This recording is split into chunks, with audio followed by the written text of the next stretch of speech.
civil war unfolding in this country, a new civil war. And it's a war that's unfolding about and around the politics of nature.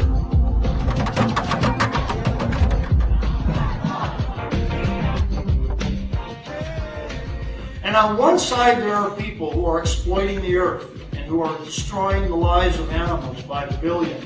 And they are prepared to defend their interests and their alleged rights.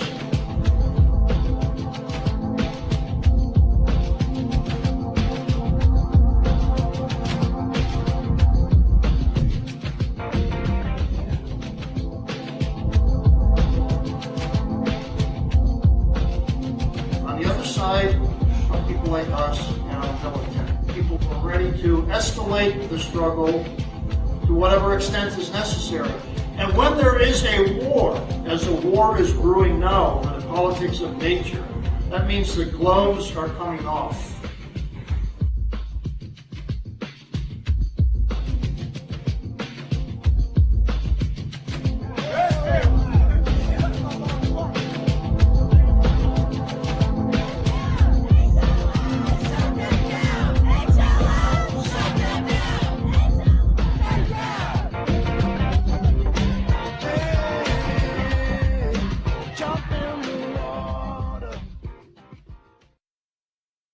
I first began my background in philosophy and learning critical thinking.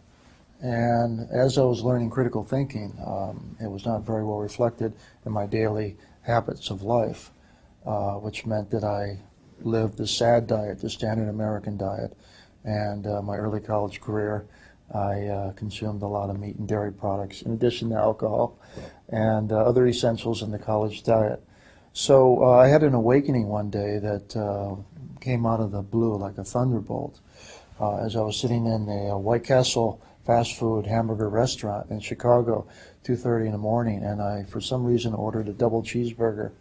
And it was so over the top, it was so excessive, it was so gross and disgusting that for the first time in my life, I said that this is obscene. And a connection was made in my mind. I can't say I made the connection. A connection was made in my mind between that food product and a living animal. And I was never the same. I didn't ask for that experience, but I had to deal with the consequences of it. And it came as an intuition, if you will.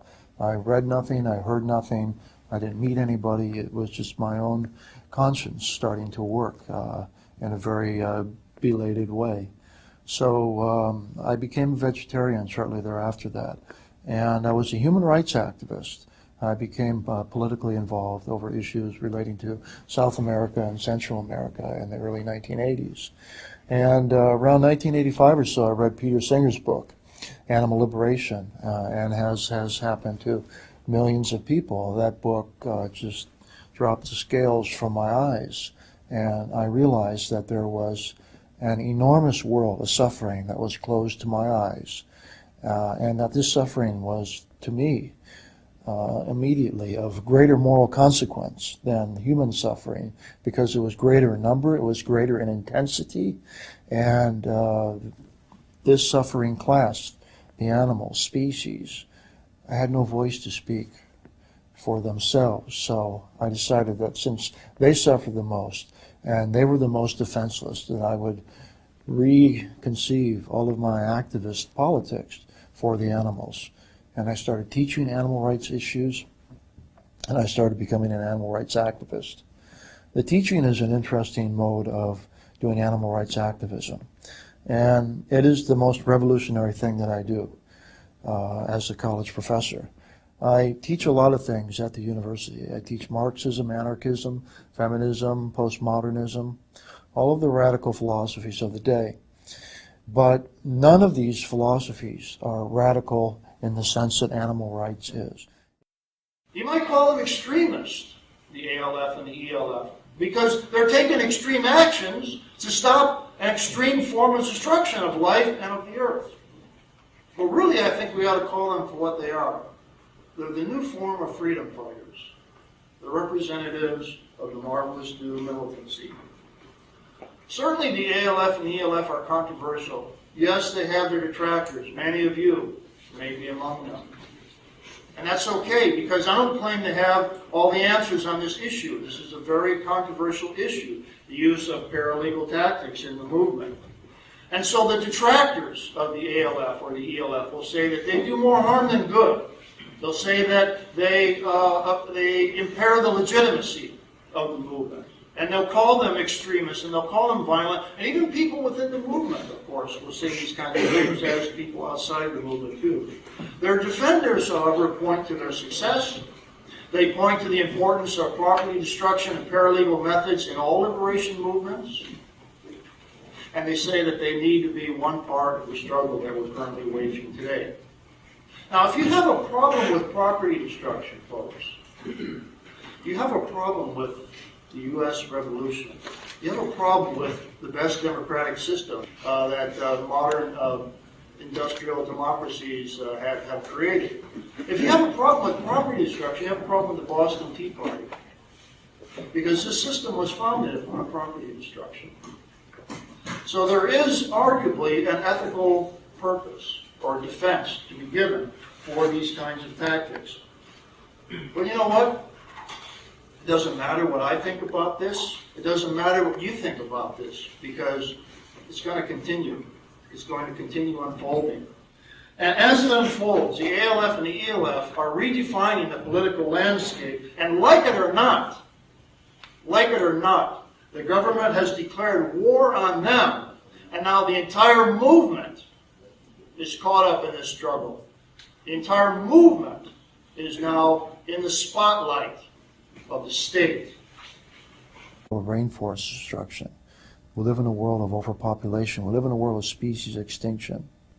We live in a world that is dying, system by system, massive systemic collapse of advanced life forms and complex ecosystems on this planet. And there are reasons for this. This is not a natural-made crisis, but a human-made crisis. And if we can get to the roots of this crisis, we can understand what is happening, and we have to understand it before we can change it. And when we begin to understand it, we see that it relates to our worldviews, to our values, to our technologies, to our sciences, and to our economic system. And our fundamental challenge is not to go backwards to a point in history before a pre-industrial stage when there was no complex science or technology, but to continue to build the complexity of science and technology as we learn how to harmonize our advanced civilization with the biotic communities around us.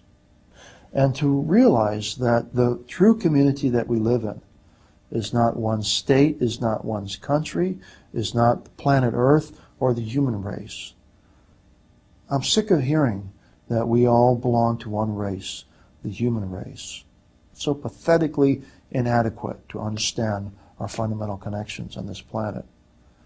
We belong to one community, a community of living subjects. And in order to be a responsible and honorable member of that community, we need to harmonize our existence with that of other life forms around us. We must dismantle speciesism and anthropocentrism and patriarchy and the models of the 17th century that are behind the illicit and exploitative and misinformed uses of science, of a capitalist economy that is devouring all living things for its obsessive growth imperatives. And as we build democracy and we build awareness about ecology and animal rights, we begin to gain the power that we need to reconstruct our world. And our world will never heal. We will never heal this crisis, this sickness in our soul, until we fundamentally redefine our relationships with animals.